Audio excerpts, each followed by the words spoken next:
All right. So, I suppose I should start this Burns night off. Thank you to Haggis Rampant for piping us in. Willkommen! Bienvenue. Welcome to this, my friends, be you non-binary or cis. My lords and ladies, my lassies and lads, welcome to one of the world's oldest fads. We gather tonight on this day of days to sing songs, speak poems, and heap on the praise to the poet of Scotland, one who earns all respect and honour, dear Robert Burns. We've whiskey to drink and haggis to eat, and time enough to do all that is sweet. We friends aplenty and family, that's fine. We'll raise the cup to the days of Auld Lang Syne. Tonight is possible, for you are here. So let's raise our glasses with all good cheer. The digital Faire gets the first toast. Let's thank them kindly for being our hosts. Next up to welcome and thank I do grok, the Langers Ball, a duo doing Celtic rock. If music be the food of love, play on. Lady Prudence is here to sing a good song. Haggis Rampant is with us to play and to pipe. Their instrumentation will leave you no gripe. And I, your friendly neighborhood Shakespeare, will be rounding out the night with poetry as your MC. But enough of all that, let's start the show. We have but 2 hours and the time will flow. To Burns and to each other we offer all praise. And now let's begin with his Selkirk grace. Some have meat and cannot eat, and some would eat that wants it. But we have meat and we can eat. Say, set the Lord be thanked. That was terrible and I apologize. And now, Haggis Rampant will pipe the haggis in.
Fair far, ye honest, sonsy face, great chieftain of the puddin' race.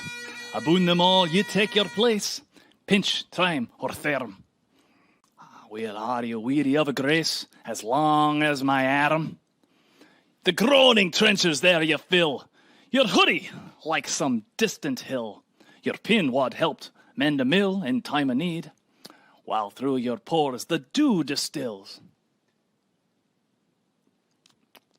Like amber bead, his knife sees rustic labour dight, and cut you up with ready sight. Trenching your gushing entrails bright, like ony ditch, and then what a glorious sight, warm, reeking, and rich. Then, horn for horn, they stretch and strive. Deal take the hindmost on the drive, till their wheel-swall kites berive and bent like drums. Then all good men must like to rive. Bethank it, Holmes. Is there at all at French ragout, or olio wad star a sou, or fricassee, or make her spew? With perfect schooner, look down with sneer and scornful view on such a dinner. Ah, poor devil. See him o'er his trash, as feckless as a withered rash. His spindle shank, his gild whiplash, his knave a nut. Though bloody flood or field to dash, oh, how unfit. But mark, the rustic haggis fed, trembling earth resound his tread, crap in his wheel, knave a blade, he'll make it whistle. And legs, and arms, and heads will sneed like taps of thistle.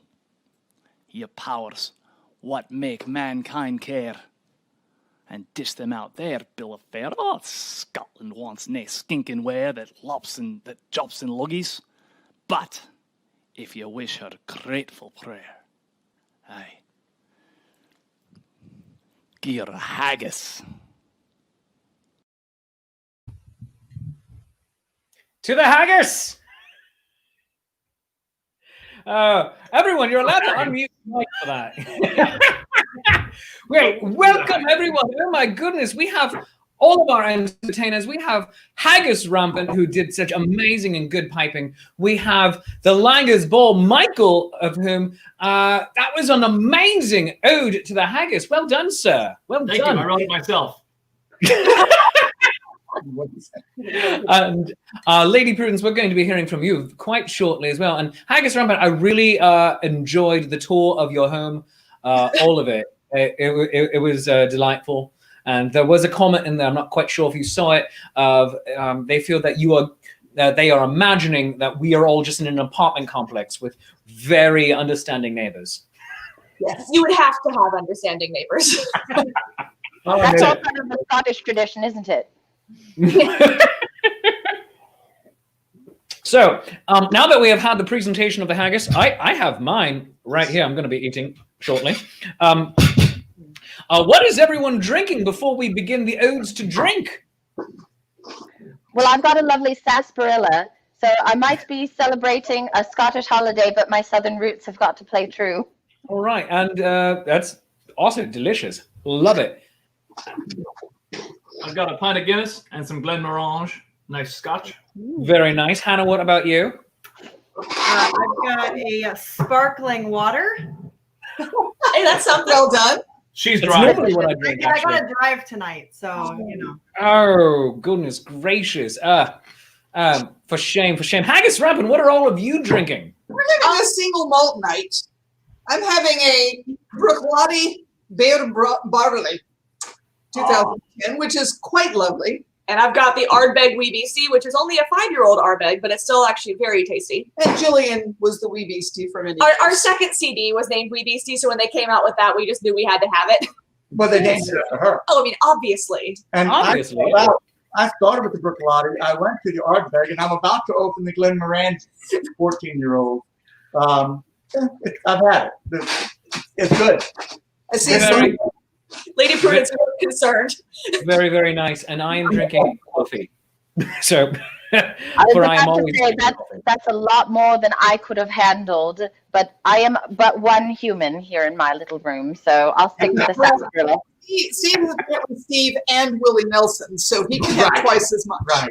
Oh, yes. I'm not sure if anyone saw the comment in there. I wasn't able to get it up on screen earlier, but is the piping being done by Willie Nelson? I mean, that was one of my favorite comments I've seen. There we go. Is the piper Willie Nelson? My cat is obviously tugging on my internet cord right here. So, but oh goodness. So, Steve, are you actually Willie Nelson? I'm his younger brother. Oh, makes sense. Yeah, there we go.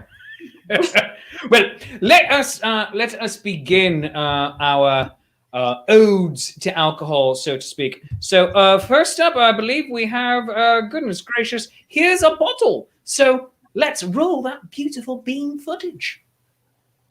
Here's a Bottle by Robert Burns. There's nine that's blessed of humankind, but the cheerful and the gay man. Here's a bottle and an honest friend. What would you wish for, Marman?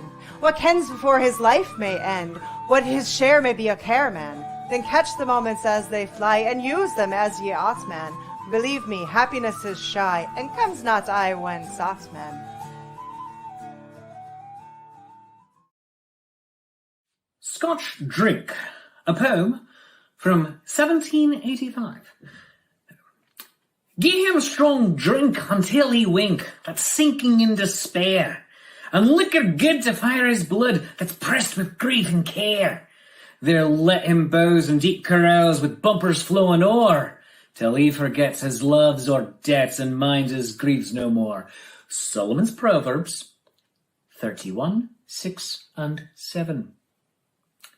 Let other poets raise a fracas about vines and wines and drunken Bacchus, and crabbit names and stories rack us and grate our lug. I sing the juice Scotch bear can make us in glass or jug. O thou my muse, guide old Scotch drink, whether through wimpling worms thou jink, or richly bram rame o'er the brink in glorious fame. Inspire me, till I lisp and wink to sing thy name. Let husky wheat the halves adorn, and eight set up their awny horn, and peas and beans at e'en or morn perfume the plain. Lees me on thee, John Barleycorn, thou king of grain. On thee, aft Scotland chiles are cood, in supple scones the whale of food, or tumbling in the boiling flood with kale and beef. But when thou pours thy strong heart's blood, there thou shinest chief. Food fills the wame and keeps us leaving those life a gift no worth receiving. When heavy dragged with pine and grieving, but oiled by thee, the wheels of life gae downhill, screeving with rattling glee. Thou clears thy head of doited leer, thou cheers thy heart of drooping care, thou strings the nerves of labour sere, that's weary toil, though even brighten dark despair with gloomy smile. Aft, clad in massy siller weed, with gentles thou erects thy head, yet humbly kind in time of need, the poor man's wine, his wheat druck parritch or his bread thou kitchens fine. Thou art the life of public haunts, but thee, what were our fairs and rants? Even godly mittens of the saints, by thee inspired, when gaping they besiege the tents, are doubly fired. At merry night when we get the corn in, oh sweetly then thou reams the horn in, or reeking o'er a new year morning, in cog or bicker, I'm just a wee drop spiritual burning, and gusty sucker. When Vulcan gives his bellows breath, and plowmen gather with their graith, oh rare to see thee fizz and freeth if the look-at cop. Then Bernowin comes on like death at every chap. Nay, mercy then, for Anne or steel, the brawny, bainy ploughman chiel, brings hard ownership with sturdy wheel, the strong forehammer, till block and study ring and eat reel with dinsome clamour. When skirl and weenie see the light, thou makes the gossips clatter bright. Way worth the name, nay howdy gets a social night, or plack frae them. When neighbours anger at a plea, and just as wood can be, how easy can the barley brie cement the quarrel? It's aye the cheapest lawyer's fee to taste the barrel. A lake that ere my muse has reason to white her countrymen with treason, but money daily wheat the reason with liquor's nice, and hardly in a winter season ere spear her price. We worth that brandy burning trash, fell source of money and pain and brash, twins money a poor, doiled drunken hash o' half his days, and sends beside old Scotland's cash to her worst phase. Ye Scot, well, I wish old Scotland well. Ye chief, to you, I tell, poor plackless devils like myself, it sells you ill, with bitter dearthful wines to mill of foreign gill. May gravels round his blather wrench, and gouts torment him inch by inch. What, twist his gruntle with a glunch, or sour disdain, out our a glass of whiskey punch with honest men. Oh, whiskey, soul of plays and pranks, accept a barty graft of thanks. When wanting thee, what tuneless cranks are my poor verses? Thou comes, they rattle in her ranks at Ithares. Thee, Fernatosh, oh, sadly lost. Scotland lament for a coast to coast, now call it grips and barking host may kill us all, for loyal Forbes' chartered boast is ta'en awa. They, cursed horse leeches of the excise, will mak the whiskey stills their prize. Haud up thy hand, Dale, ance, twice, thrice. There, seize the blinkers, and bake them up in brum-stained pies for poor damned drinkers. Fortune, if thou but give me still hail breeks, a scone and whiskey gill, and wrath o' rhyme to rave at will, take out the rest, and dealt about as thy blind skill directs thee best. So what the hell did I just say? It was good, though. You know it was good.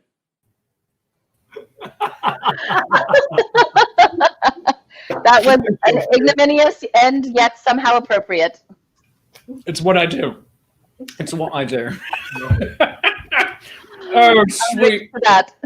sweet dear Baby Yoda. That song is Homerically long. That is. Oh my goodness! I And was Haggis joking Rampant. when I asked you to do it, right? What's that? You know I was joking when I asked you to do that one, right? I did not know. Actually, you can't read humor in a text message. Well, Shakespeare never does anything unless he's got a good 4 dozen lines at least. It really is true. I mean, and if I don't, I'll just add them. So there we go. What, the famous wordsmith making up his own lines? Yeah, it's kind of a thing. I'm not sure if any of you have seen my show. And if I only have a 25-minute time slot, I will just talk faster. That's just what I do. You can talk even faster? Oh, yeah. Haggis Rampant, you know this. Down at the Louisiana Renaissance Festival where we get to play together, it was said to me, Shakespeare, you're great, boy, but boy, you talk too fast. That sounds about right, yeah. It's like that line when Mozart was criticized for having too many notes. Exactly. Oh, goodness gracious. But we have so much more entertainment, and to do so much more to bring you good people at home. So I'd like to offer a quick toast right here. A toast. A toast. To Robert Burns. To Burns. The second person to write incoherently, second only to me. Not incoherent to us, laddie. Oh goodness. But let's see. What do we have up next on the docket? We have a lot of good stuff. Lady Prudence, I believe you are going to be giving us a live recitation, not recorded, but live right here. Excellent, Not very good. recorded at all. And so Susan Hill in the comments, she's been offering up her vocal coach, her accent coach. Oh yeah. So I think we're nailing it, guys. We're nailing it, absolutely. All right. So, but they said that I should go ahead and attempt my Scottish accent, and I did assure everyone that I've been rewatching Outlander, so that hopefully it'll be okay. That's all the training you need. That and the 12th Doctor on Doctor Who. So and Brave, one of my favorite of the Mouse movies. So I give you The Burns poem, A Red, Red Rose. Those of you who know me know very well what a romantic I am, and you shall see throughout the evening that all of my programming shall be, for the most part, love songs. So I shall begin with this lovely, lovely poem. Oh, my love's like a red, red rose that's newly sprung in June. Oh, my love's like the melody that's sweetly played in tune. As fair art thou, my bonny lass, so deep in love am I, and I will love thee still, my dear, till all the seas gang dry. Till all the seas gang dry, my dear, and the rocks melt with the sun. Oh, I will love thee still, my dear, while the sands of life shall run. And fare thee well, my only love, and fare thee well a while. And I will come again, my love, though it were 10,000 mile. Oh, that was lovely. That was lovely, Lady Prudence. Yeah, I keep it short so my accent, you don't get a chance to hear it. Oh, goodness. Susan Hill is giving you some props there on the accent. She says the rolled R's are a thing of beauty. Thank you, thank you. I have been working my whole life. Do you know, I took German as my language. So, and I had to learn several ways to roll my R's. And so here's my quick anecdote. There's a town in Germany. You need to roll your R's in 2 different ways to pronounce it. It is Rorau. Rorau. So you start Ro in the back of the throat like a gargle. Rorau. Would only work. I feel like only the orcs in Lord of the Rings can say that. All right. Yeah, I'm just calling it like I see it. I mean, seriously. Goodness gracious. Haggis Rampant, how drunk are you getting over there? Not. Are you kidding? Not at all. Drunk off of this much scotch? What kind of this is person my do you first think I scotch. am? Honestly. Oh, for Don't heaven's sake. insult All right, us. hold it up to the camera so you can show everybody just how little scotch you're drinking. All right. Hardly even. There's that, but I mean, we've also got the whole bottle left. So That amount would get me. This is the level you need to check.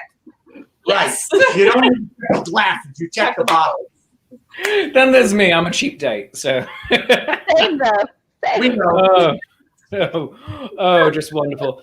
Oh, goodness gracious. So we have so much more poetry to get to. Poetry, music, all of the best. So we're going to start off with 3 pieces. The first one is Ye Jacobites from the Langers Ball. Then I, your friendly neighborhood Shakespeare, am going to take on A Winter's Night, which is a Burns piece actually about a Shakespearean play, King Lear.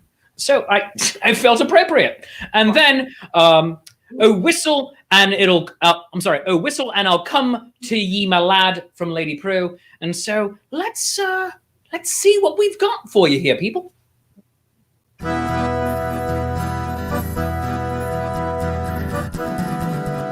Oh, you Jacobites by name, lend an ear, lend an ear. You Jacobites by name, lend an ear. You Jacobites by name, your faults I will proclaim. Your doctrines I'm on blame, you shall hear, you shall hear. Your doctrines I'm on blame, you shall hear.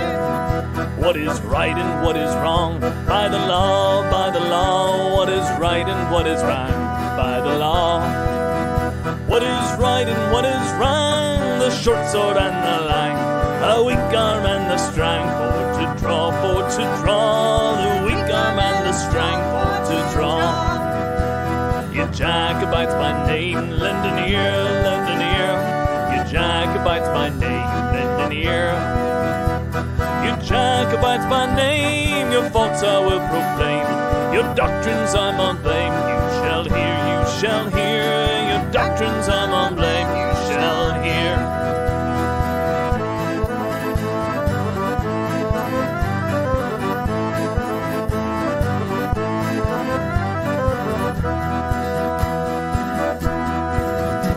What makes a strife, from afar, what makes heroic strife and far? What makes heroic strive to whet the assassin's knife, or to hunt the parent's life with bloody war, to hunt the parent's life with bloody war. You Jacobites by name, lend an ear. You Jacobites by name, lend an ear. You Jacobites by name, your faults I will proclaim. Your doctrines I'm on blame. You shall hear. Your doctrines I'm on blame. You shall hear. Ha!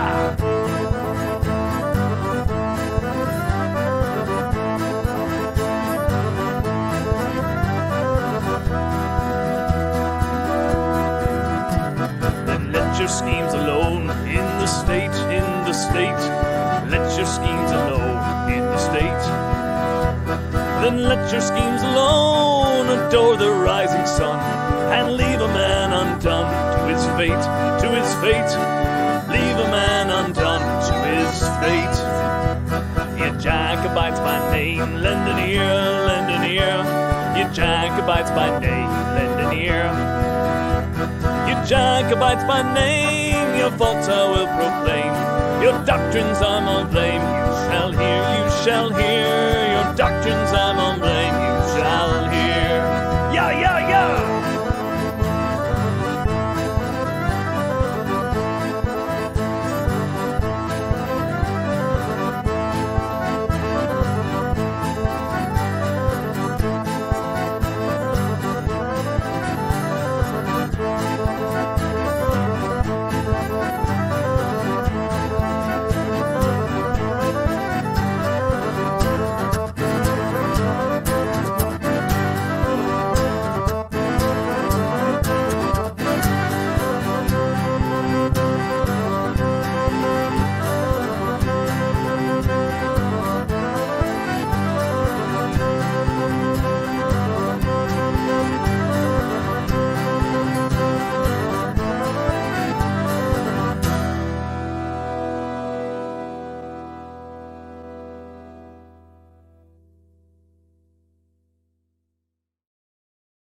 So, you may know that Burns was a fan of Shakespeare. And it makes sense. I've been around a bit. But he loved the words. And so, this next poem, A Winter Night, is based a bit on King Lear. At least it's inspired by it. A Winter Night. When biting boreas fail and dour, sharp shivers through the lifeless bower. When Phoebus gives a short-lived glower, far south the lift, dim darkening through the flaky shower, a whirl and drift. And night the storm the steeples rocked, poor labour's sweet in sleep was locked, while Burns with snowy wreaths upchoked, wild eddying swirl, or through the mining outlet balked, down headlong hurl. Listening, the doors and winnocks rattle. I thought me on the hoary cattle, or silly sheep, what bide this brattle, oh winter war, and throw the drift deep layering sprattle beneath a scar. Ilk happening bird, wee helpless thing, that in the merry months of spring delighted me to hear thee sing. What comes of thee? Where wilt thou cower thy chittering wing, and close thy eye? Even you on murdering errands toiled, lone from your savage homes exiled, the blood-stained roost and sheep-cote spoiled, my heart forgets, while pitiless the tempest wild, sore on you baits. A Winter Night by Robert Burns. And you can kind of feel Lear howling at the wind in that moment.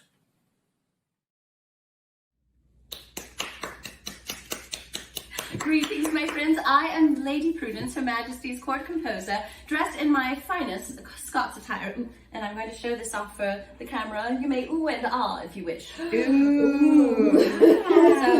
So this is the closest tartan that I could find on a pinch to my own familial line. This is the Black Watch. And so I shall play some of my favorite Burns pieces. The first that I have chosen is "Oh Whistle and I'll Come Tay, My Lad." So this is all about the love affair that young lovers might have with each other. And sometimes though, if one's parents do not approve of one's match, then one might have to arrange a signal to share with your beloved, so that no one else can sense when you're having a palaver together. Oh, whistle, and I'll come tame a lad. Oh, whistle, and I'll come tame a lad. Though father and mother and all should get mad. Oh, whistle, and I'll come tame a lad. But take ye great care when you come to court me, and one day unless the man get me a G. Say that the man silent, let nobody see. And come as ye were, not coming to me. And come as ye were, not coming to me. Oh, whistle, and I'll come tame a lad. Oh, whistle, and I'll come tame a lad. Though father and mother and all should get mad. Oh, whistle, and I'll come tame a lad. And kirk at market when you leave me, can buy me a snow that you care not to flee. But steal me a book of thy bonny blackly. You look as ye were, not looking to me. You look as ye were, not looking to me. Oh, whistle, and I'll come tame a lad. Oh, whistle, and I'll come tame a lad. Though father and mother and all should get mad. Oh, whistle, and I'll come tame a lad. I vow and protest that ye care not for me, and whiles ye may lightly my beauty away. But court not another, though joking ye be, for fear that ye wile your fancy from me. For fear that ye wile your fancy from me. Oh, whistle, and I'll come tame a lad. Oh, whistle, and I'll come tame a lad. Though father and mother and all should get mad. Oh, whistle, and I'll come tame a lad. Oh, whistle, and I'll come tame a lad.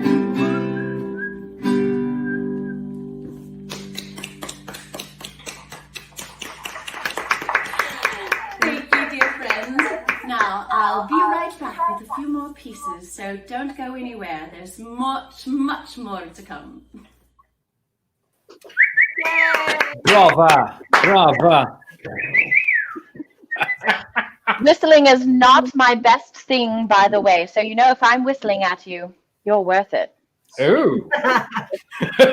Well, let's have a toast break. Does anybody have a good toast to shout out right now? A good fast one. I've got a good one for the times. Do it. I've drunk to your health in public. I've drunk to your health alone. I've drunk to your health so many times I've damn near ruined my own. Longer. Lanja. All right. Haggis Rampant, do you have a toast one of you wants to cry out? What's the rating here? Whatever you make of it, baby. Oh, let's see. I mean, I like the one about the birds, but it's definitely not a. That's not a toast, is it? Yes. Here's to the stork which brings the good babies. Here's to the raven which brings the bad babies, and here's to the swallow which brings no babies at all. I'll drink to that. All right. So, Pam, you are our resident Scots dialect expert, and so I have to ask you. Only better than you.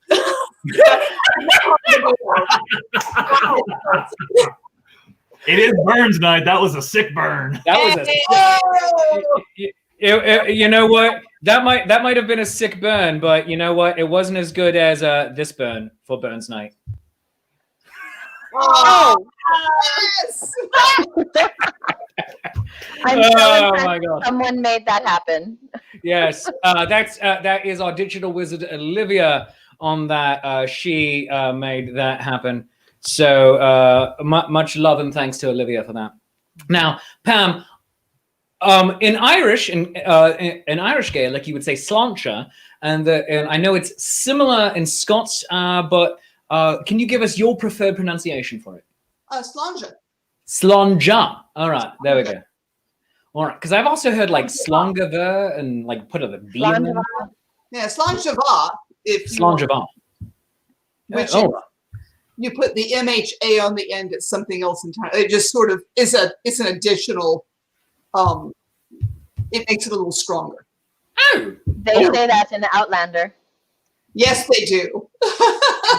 And there's real Scots in Outlander as well. So. Oh yes, there are. Oh, yes, there are. I'll drink to that. Let's just have a moment. Cheers, Lady Prudence. Since this is just turning into Harlequin romance now, I'm just going to leave it now. That's fine. Oh, those thoughts. Hannah or Michael, do either of you have a fun, quick toast to give? Do you have a toast? Not an appropriate one. Do you have a toast? Gosh, no. Did you hear Jillian's I toast? forgot to think of one. When was about birds? If you get stuck at any point, I have one. Yeah, I kind of All right. stuck. Apparently. Kind of did. Would you like it? Yes, give it to us right now, and I'm going to give you the main screen. All right. Ha! Here's to the bull that roams in the wood and does the heifers so very much good. If it wasn't for him and his long red rod, there'd be no meat for us to eat, by God. And there you go. Right. Oh, goodness. And I'm just so glad that everyone who is joining us is enjoying this as well. Joe DeFilippo, I'm so very glad that you are also enjoying this. So well done. And Jeremy says, huzzah to Olivia for creating that wonderful Bernie meme. And Susan Hill giving us some information. She says, from the internet, people say, and I can't understand which if it's supposed to be a hard or soft G right there. So Slangeva, I think. Slangeva, so soft G. When they clink their glasses, but ask the average Scot for the Gaelic spelling, and you might receive 6 or 7 different answers. Goodness. That tracks. That tracks. And Chris wants to know, did Steve have too much to drink and pass out already? He's hanging out with Willie. Had a work call. He's a very important man. He's a very important man. Very good. Well, he's the piper, of course. Of course. Right. Also the computer guy, and when computers go down, He's the person. call. Well, there we go. Well, now that we've had some toasts, let's get on with the burns of it all. And Pam's going to have some more sick burns coming up too. So we're going to kick things off with Hannah, who's going to be giving us lines written on a banknote. And we're going to be finishing up this particular sequence with Immortal Memory, presented by Michael. And there's going to be some bagpipe music in there. There's going to be a little bit of everything that you're loving about tonight. So stay with us. Here is Lines Written on a Banknote by Hannah from the Langers Ball. Lines Written on a Banknote by Robert Burns. Woe worth thy power, thou cursed leaf, fell source of all me woe and grief. For lack of thee I've lost my lass, for lack of thee I scrimp my glass. I see the children of affliction, unaided through thy cursed restriction. I've seen the oppressor's cruel smile amid his hapless victim's spoil, and for thy potence vainly wished to crush the villain in the dust. For lack of thee I leave this much-loved shore, never perhaps to greet old Scotland more.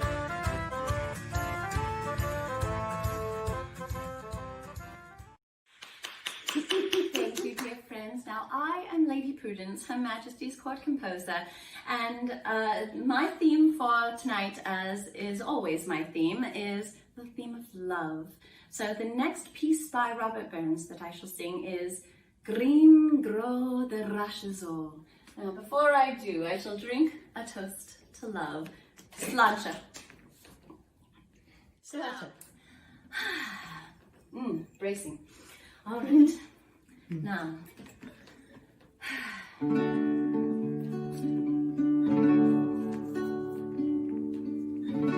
Green grow the rushes all. Green grow the rushes all. The sweetest stars that e'er I send are sent among the lassies all. There's naught but care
Thank you, my dear friends, and welcome back to Lady Prudence's venture into Robert Burns's greatest works, or at least the ones that I'm most familiar with. Now, this piece that I shall play is The White Cockade. So I shall start it upon the whistle, and then I shall attempt to smoothly transition to singing and guitar. So we shall see if that works out.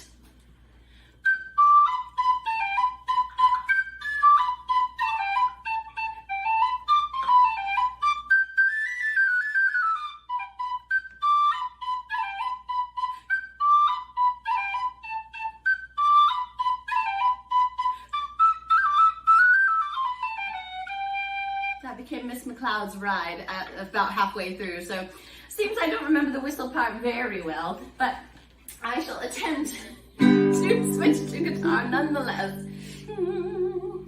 Oh, he's a ranting, roving lad, he is a brisk and a bonny lad, be tight what may, I will be wed, and follow the boy with the white cockade. My love was born in Aberdeen, the funniest lad that e'er was seen, but now he makes our heart go sad, he takes the field with his white cockade. He is a ranting, roving lad, he is a brisk and bonny lad, be tight what may, I will be wed, and follow the boy with the white cockade. I'll sell my rock, my reel, my took, my guy, grey mare, and pocket coat, to buy myself a tartan plaid, follow the boy with the white cockade. Oh, he's a ranting, roving lad, he is a brisk and bonny lad, be tight what may, I will be wed, and follow the boy with the white cockade. Clap, clap, clap, clap, clap. Thank you kindly. Oh, good evening, and welcome back to our home. I hope you're enjoying the Burns night so far.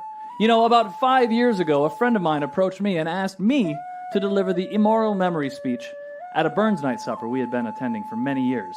Our Burns night wasn't as traditional as many, and no one had ever given an immortal memory speech. And I had been attending for years and had never participated, so I didn't hesitate. I said, sure, what is the immortal memory speech? Well, then I looked it up online, and here's what I found. The immortal memory speech is a formal and personal tribute to Robert Burns from an invited speaker. Me, as it turned out. This tribute is normally lengthy and should be original. It requires much study and preparation beforehand. It should come from a place of knowledge and a deep well of understanding of Burns, his life, and his work. I was a little intimidated, to say the least. I should also mention, I had 5 days to research, write, and prepare this speech. Oh, wait, and there is more. Continuing on. It is typically the most formal part of the proceedings, and it can allow the speaker to introduce some humor. This is often advisable to lighten up what can be a lengthy and serious speech. We'll see if I'm successful there. Typically, an immortal memory speech will last about 20 to 25 minutes, sometimes more. Mine, likely, and by request, will not go that long. But tonight I will revisit that speech with a number of updates and a few corrections. My pronunciation might be just as bad as it was back then, and I'm just going to own that. I shall do my best. So first off, I'd like to address first-timers directly and welcome them to what has become, for so many of us, an annual tradition we wouldn't miss for anything. You see all this pomp and circumstance, and I'm sure you're sitting there in front of your computer thinking one single thought. What is wrong with these people, and why did I buy a ticket for this event? For all you regulars, just pour yourself another drop of whiskey and hang back a moment. For many of us, whether we are Scottish or not, I am not, or whether we celebrate connections to Scotland, love of great poetry, music, and drink, this is all pretty typical stuff, really. But for those who are new among us, the lads are wearing what in your mind, though you dare not speak it, may look a little bit like skirts. We've spoken prose to a lump of meat and then attacked it with a blade. We will soon be going out of our way to insult the opposite sex and raise our glasses in agreement. The bagpipes were either rapturous to you, or they may feel like some sort of a medieval torture device. We've quoted some guy from Scotland who's been dead for a long time, and someone that you're probably not even quite sure of who he was or why we're here to remember him. Well, hopefully, this speech will enlighten you on this front, and of course, there is an awful lot of drinking going on. And when it boils down, we have gathered here to celebrate just one thing: poetry. So yeah, this is sort of an unlikely event to attend, but hey, here we are. So welcome to the Burns Supper. Now, about Robert Burns himself. He was born January 25th, 1759 in the village of Alloway, Scotland. That's near Ayr. His parents, simple tenant farmers, ensured that he received a good education and helped him become an avid reader. From the accounts that I have read, Burns had a pretty typical Scottish childhood for the time, although he may have gotten a bit more education than to be expected of a tenant farmer's son, and he excelled in school. Though it is worth saying the Victorians like to play this down, because it's so much more romantic to tell the story of a poor ploughman writing such sublime poetry. When he was 16, the landlord of his family farm died, and the new lord was much crueler, placing heavy burdens on the family. You can see that Burns was already expressing himself in the written word when he writes about his experience in a letter to Dr. John Moore, a Scottish physician and travel author. Burns says, "My indignation yet boils at the recollection of the scoundrel tyrant's insolent, threatening epistles, which he used to set us all in tears. This kind of life, the cheerless gloom of a hermit, with unceasing moil of a galley slave, brought me to my 16th year, a little before which period I committed the sin of rhyme." So here, in personal correspondence, he is expressing the frustration of life's indignation and finding peace in his poetry. But in the same letter, you capture some of the other interests of a 16-year-old Scot. He continues, "You know our country's custom of coupling a man and a woman together as partners in the labor of harvest? In my 15th autumn, my partner was a bewitching creature who just counted one autumn less. My scarcity of English denies me the power of doing her justice in that language, but you know the Scottish idiom, she was a bonny, sweet, and sonsy lass. In short, she altogether, unwittingly to herself, initiated me in certain delicious passion, which, in spite of acid disappointment, gin horse prudence, and bookworm philosophy, I hold to be the first of human joys, our dearest pleasure here below." And Burns wasn't just a lover. He was an enthusiastic, in the parlance of his time, wingman, you might say. He boasted of curiosity, zeal, and intrepid dexterity. He joined the country dance school at age 20, primarily to meet girls. At 21, he founded the Bachelors Club of Tarbolton with his younger brother Gilbert. Rule number 10 of the Bachelors Club of Tarbolton: every man proper for member of this society must be a professed lover of one or more of the female sex. The first rule of the Bachelor Club of Tarbolton was, of course, you do not talk about the Bachelors Club of Tarbolton. Now, it's true, Burns loved the lasses, and by all accounts, they loved him back. It seems back then it only took a poem to get them in the sack. As far as poets go, Burns is ranked among the top. Sometimes it is argued as to who is the best poet in the world ever, and it often comes down to two: Robert Burns and William Shakespeare. And no offense, Shakespeare. I find the best way to compare these two authors is to find poems of similar topic and see how each author writes about it. I found one stance from both poets. They both wrote about Timbuktu. You see, Shakespeare wrote, "As I was walking across the sand, and what a day it was so grand. The sea was green, The sky was blue. I saw a ship sail to Timbuktu, which is lovely. And Burns with a very different take. As Tim and I a walking went, we spied 5 lassies near a tent. They be 5 and we be 2. I bucked 3 and Tim bucked 2. Yes, his fame across Scotland blew up after the release of his first published works of poetry at age 27.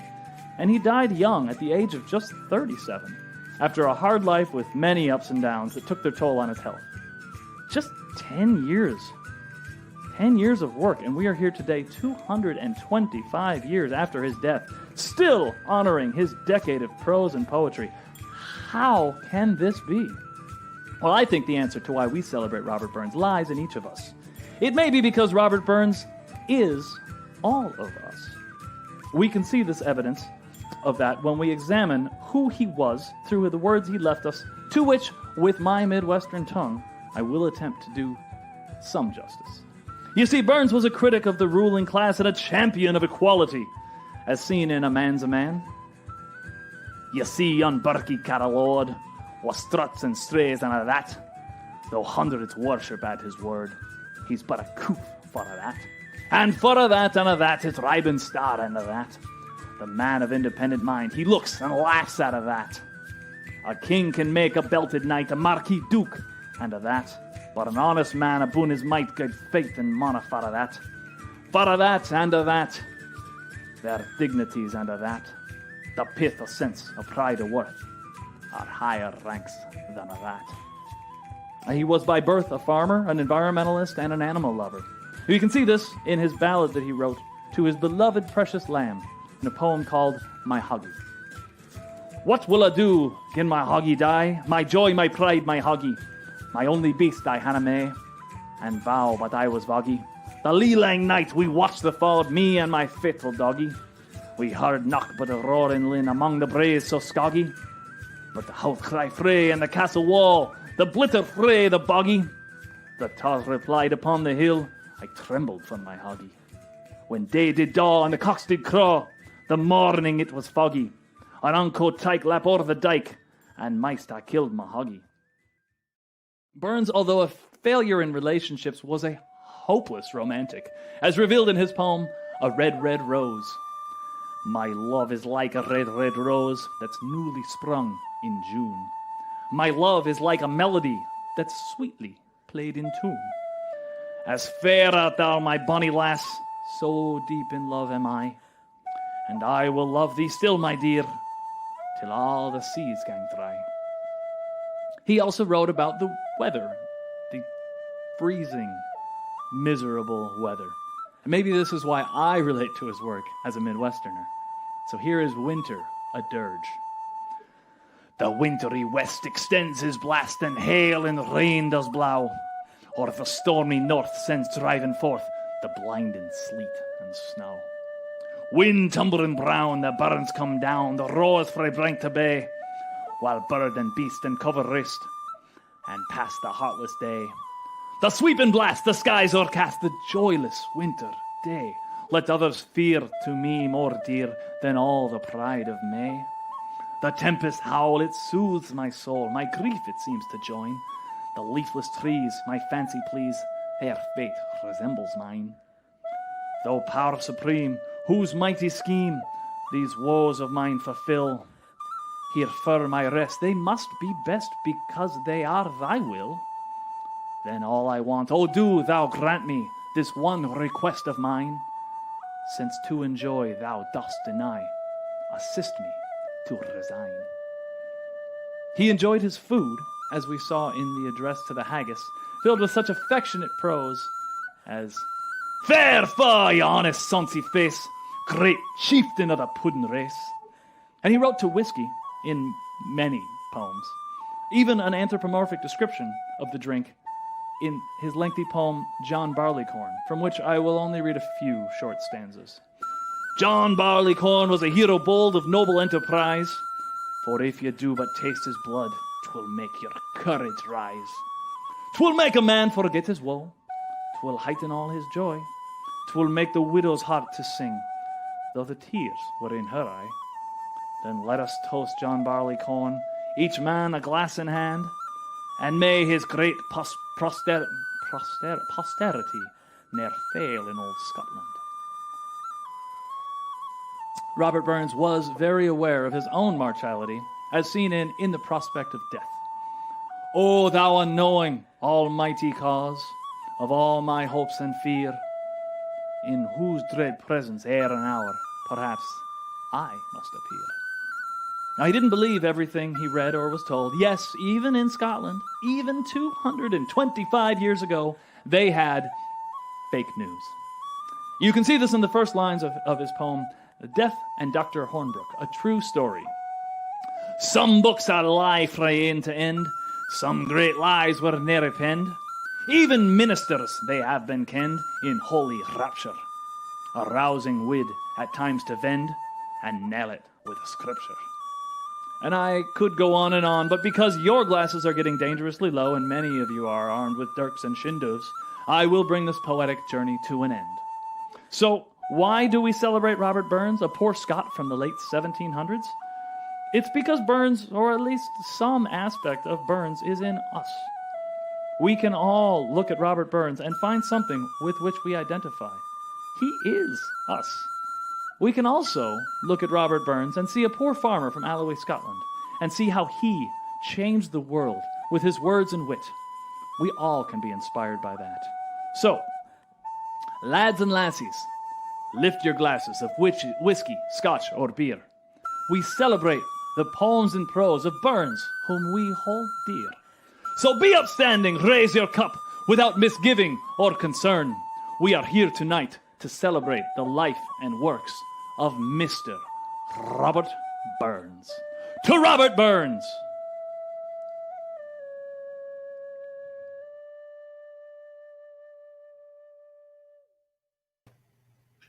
To Robert Burns. Robert Burns. The burning. Michael, that was excellent. That was an excellent immortal memory. Look at him! Michael Shakespeare, had to look step at out for a Michael. while.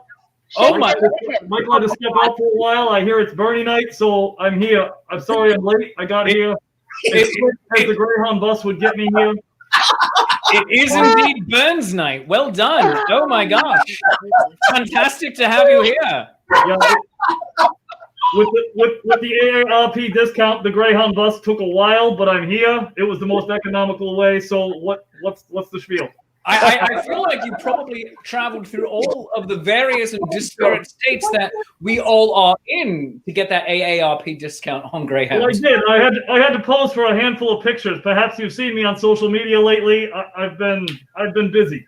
Yeah, you've been on all of our stages. It's been fantastic. Oh my God. It's been a pleasure. It's been a pleasure. You shows and ask the questions, you know. Yeah. You're So, Bern, I'm so happy. what's your take on Robert Burns? Who now? This was a celebration of me, right? That's absolutely correct.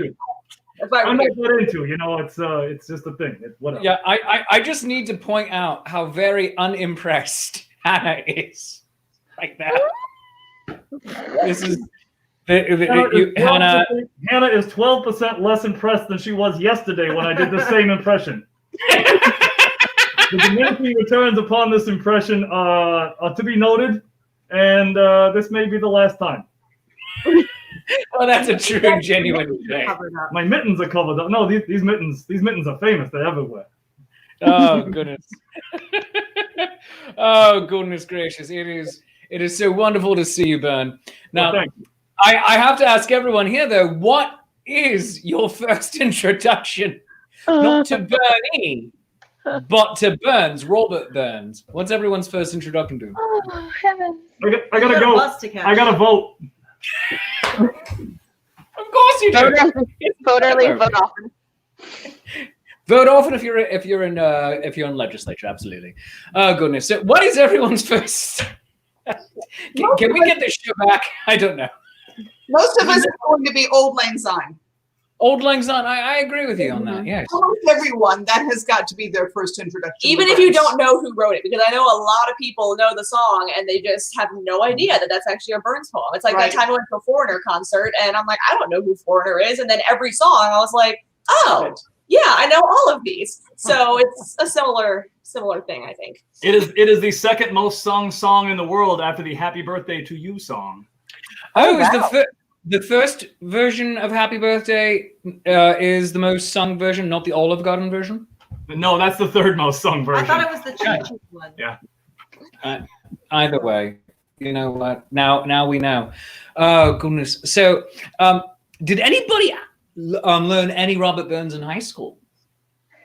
So my primary introduction to Burns was largely through music. So I was surprised looking through his complete works at how many titles of his songs that I recognized. So that's why you see me performing so many tunes in preparation for this evening, was that I kept saying, oh, I know that. Oh, I can sing that. Oh, so there was mostly my college choir where we sang the "Oh Whistle and I'll Come to You" and "I Come In by Yon Town," which you're going to hear me sing, which I know a choral version of. I tried to sing it as a solo. I think it went great.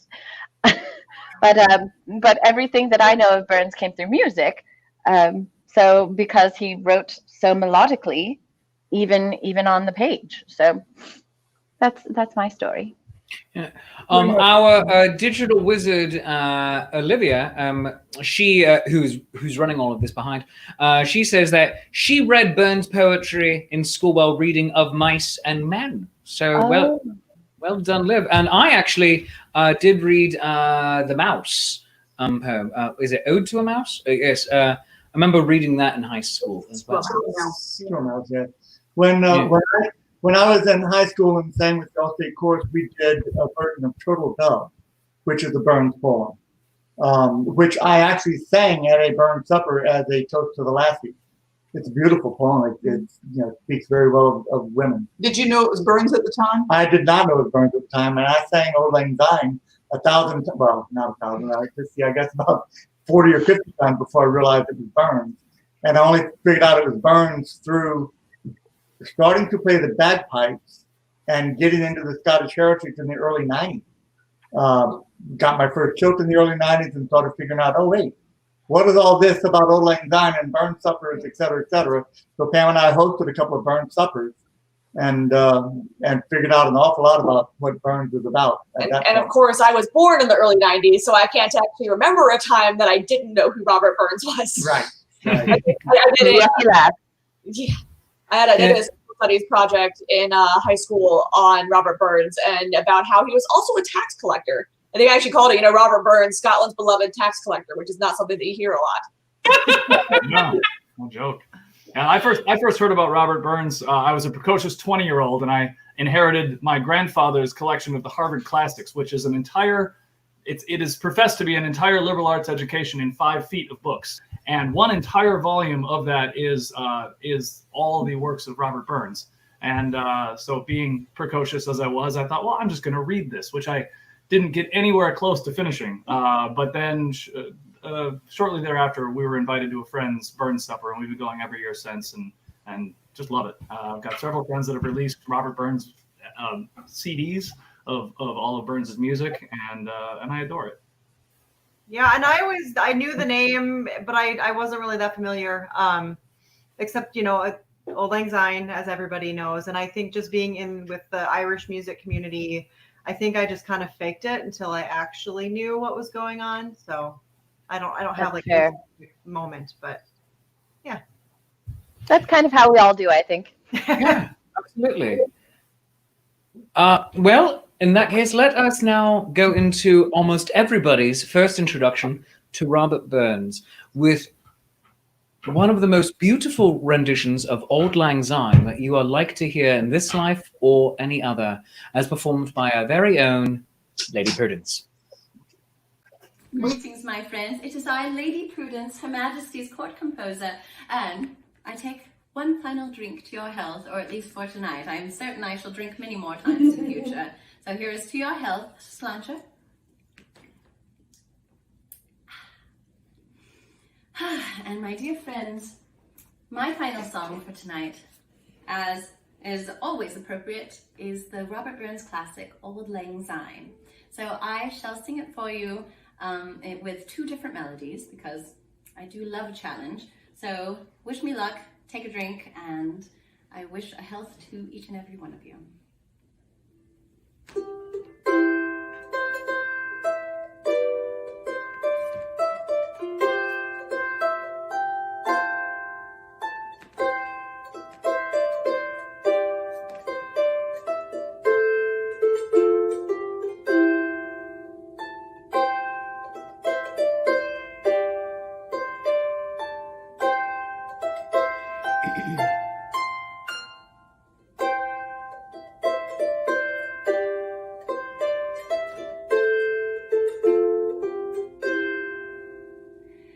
And for Auld Lang Syne, my Joe, for Auld Lang Syne, we'll take a cup of kindness yet, for the days of Auld Lang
In 1785, Robert Burns was plowing a field when he accidentally plowed up a mouse's home.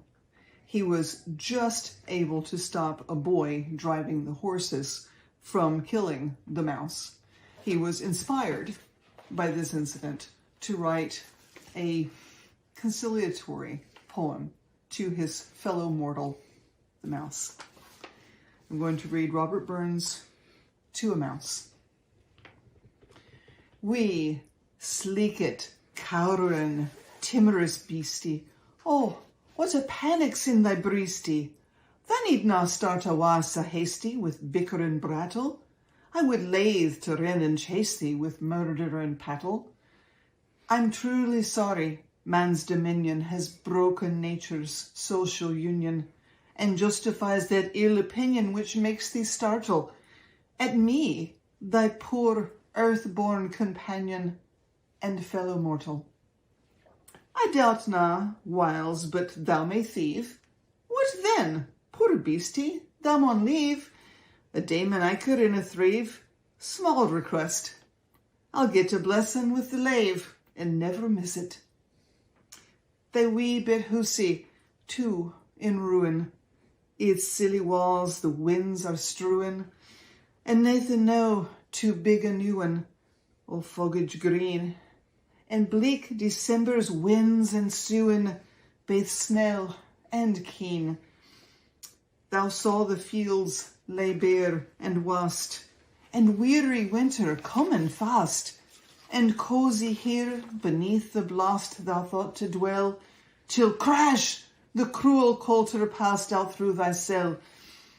That wee bit heap o' leaves and stibble has cost thee money a weary nibble. Now thou's turned out, and for thy trouble, but house or hold, to thole the winter's sleety dribble, and cramrit cold. But Moosie, thou art no thy lane. Improving foresight may be vain. The best laid schemes of mice and men gang after glee, and leave us naught but grief and pain for promised joy. Still, thou art blessed, compared with me. The present only touchest thee, but I backward cast my ee on prospects drear, and forward, though I cannot see, I guess and fear.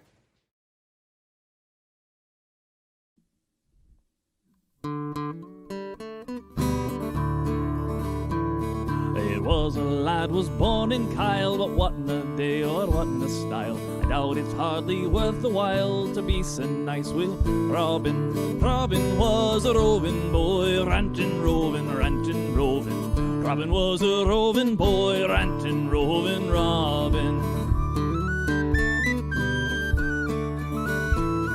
Our monarch's inmost year betime was 25 days began. Then the blasted Januar wind blew Hansel in on Robin. Robin was a roving boy, rantin', roving, rantin', roving. Robin was a roving boy, rantin', roving, Robin. The gossip keeped in his loof, 'cause she will live to see the proof. The swally boy will be neck coof. I think we'll ca' him Robin. Robin was a roving boy, rantin', roving, rantin', roving. Robin was a roving boy, rantin', roving, Robin. He'll hae misfortune great and small, but I a heart aboon them all.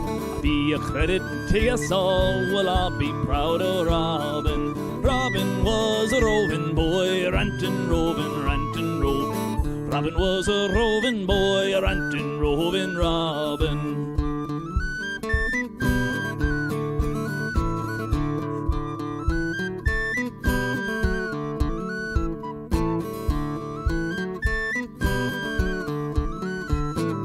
Robin was a roving boy, rantin', roving, rantin', roving. Robin was a roving boy, rantin', roving, Robin.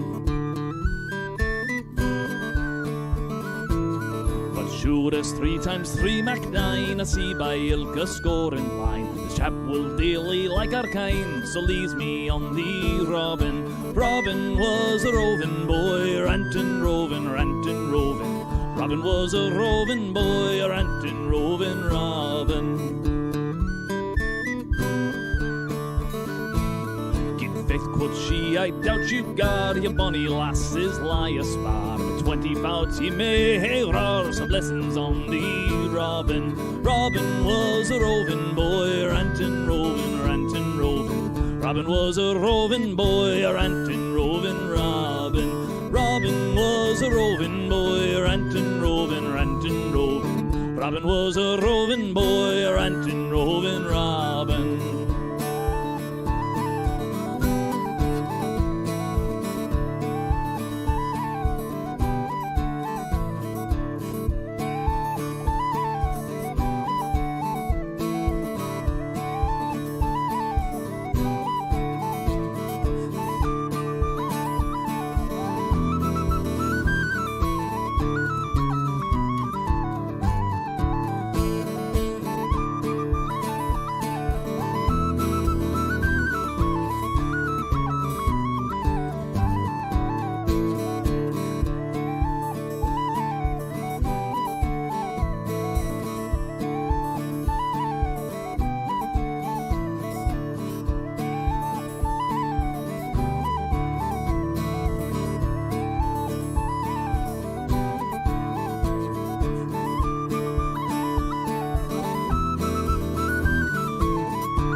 Thank you, my sweet friends, and greetings all. It is I again, Lady Prudence, Her Majesty's court composer, bringing you more of the classics by one Robert Burns.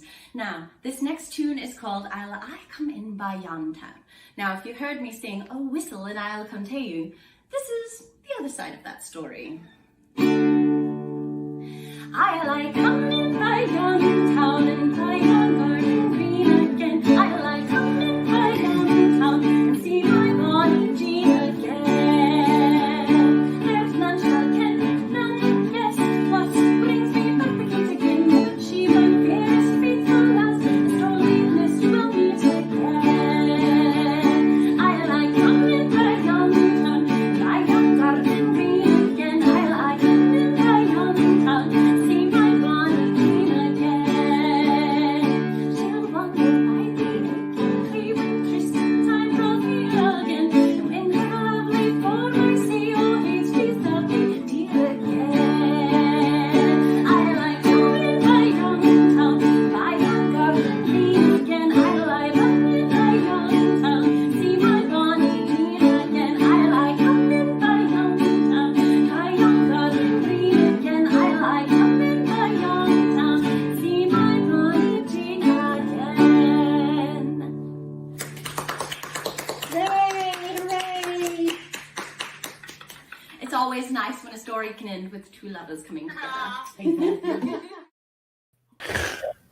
Oh, well done, all of you. I mean, just you're all beyond brilliant. And Pam, that was a new poem for you, and It you was. killed it. You killed it. I loved it. It was beautiful, and I loved it. I recalled reading Of Mice and Men as well. So back in the day, so getting to hear that and bringing those memories back, you did a marvelous reading. Yes, just And that poem I used in my original Immortal Memory speech to talk about his love of animals, and I knew you were doing it, so it sent me on another mission to find another one, and there's so many, but you did it brilliantly. Thank you. so you wrote your immortal memory speech twice. Well, yes. I That's a lot recycled of it for the memory. virtual evening, let's just say. Oh, well done.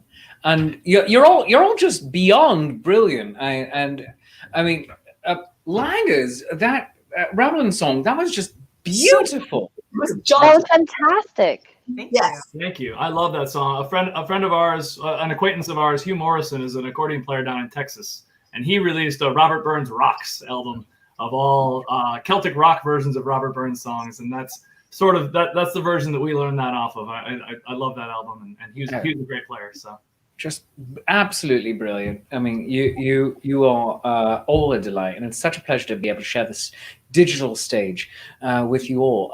But now we're heading into the back portion of this, which is more toasts. So toast. A toast. I know. Just toast. So all right. Jam or marmalade? Marmalade. Lady Marmalade.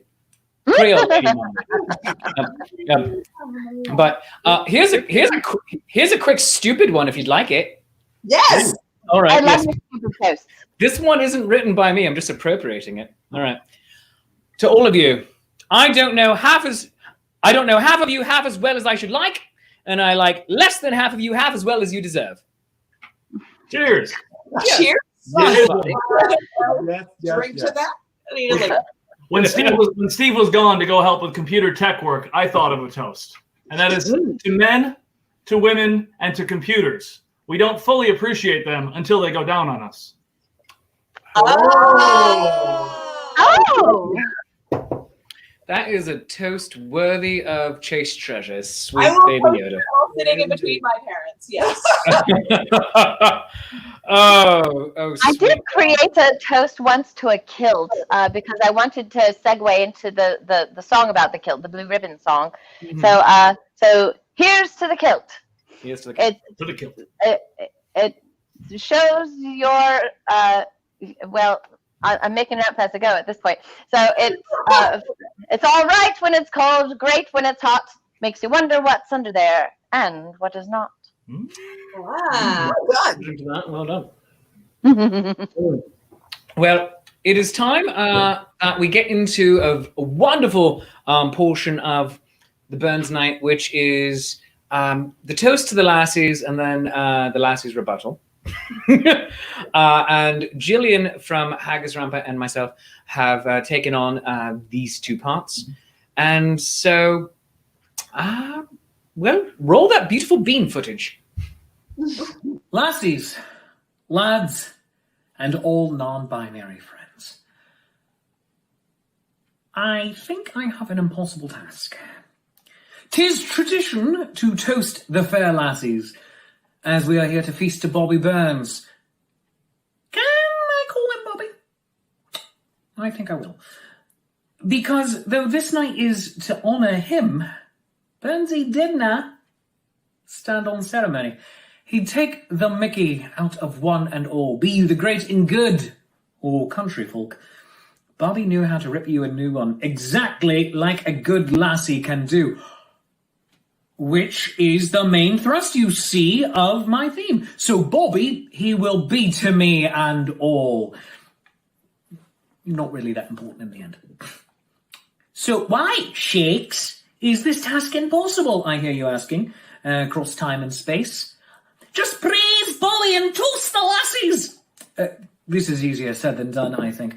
You see, I know this is hard to believe, as I'm your friendly neighbourhood Shakespeare, and as such, professionally English, the only bits with Scotland that I wrote were for the most part in the Scottish play, Mackers and his more brilliant lady wife.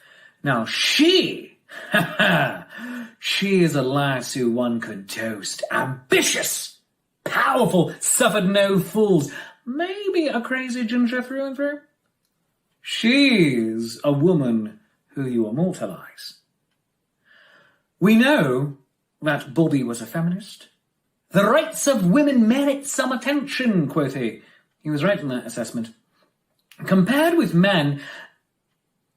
No, strike that. That was wrong. There's no comparison. Men with women? We're lucky just to walk on the same earth. We are most fortunate that they allow us to pretend that we know what we're doing. The fact that we breathe the same air as they? That's a miracle in and of itself. Assuming for the sake of argument that there's a binary choice to be had, and please, no offence is meant by that term, let's take a moment. Be awed by women. the women, the lassies in all our lives. They're the infinitely improbable, the ones who make the magic possible. The lassies bring life into existence, coaxing the dreams to become incarnate, raising the bairns, teaching the wee little ones, drinking their exotic cocktails on Zoom, running game nights, prom nights, date nights. This night, the women, the lassies. Let's look to them, for they will guide us to a bold future that shines brighter than any time before, because they're lassies. They don't need no lads. We lads are here because of their good grace. They do all we do, backwards and in heels. I mean, look at us. Look at us. We're weird. What's with the easy to hurt dangly bits? Yeah. The lassies know just where to get us good. But so often they refrain from that blow. They can kill us with kindness, yet refrain. By their sufferance we are here today. We thank the lassies for preparing this great, good, wonderful Burns night supper. But I thank my maker, whoever it be, for creating me such as I am here. So this is iambic pentameter. All of it. Each and every syllable. Why? For I'm Shakespeare. I need no reason. I'm a silly man. No sensible lass. So now, let's raise our toast to the lassies!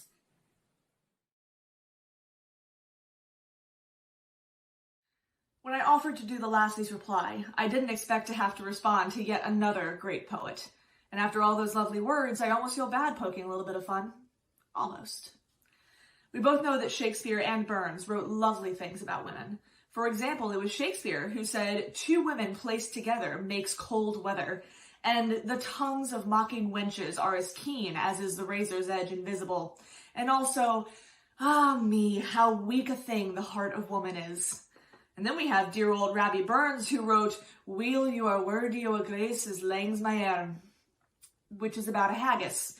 Or, "Still thou art blessed compared to me," which is about a mouse. I can think of no better man than Shakespeare to toast the ladies, using the lovely words of the man we're all here to celebrate. In all seriousness, though, both of these men wrote beautiful things about love and women. There is no doubt especially that Burns was a great lover of women. We know this from both his history and from how hard it was for me to find a quote of his that I could actually spin to be disparaging. How could I get a joke out of, "But to see her was to love her, love but her, and love forever"? The relationships between men and women are constantly evolving, but somehow, through it all, we remain steadfast partners, both in friendship and in love. So ladies, I ask that we raise our glasses to the laddies in our lives. Till all the seas gang dry, my dear, and the rocks melt with the sun, I will love thee still, my dear, while the sands of life shall run. To the laddies.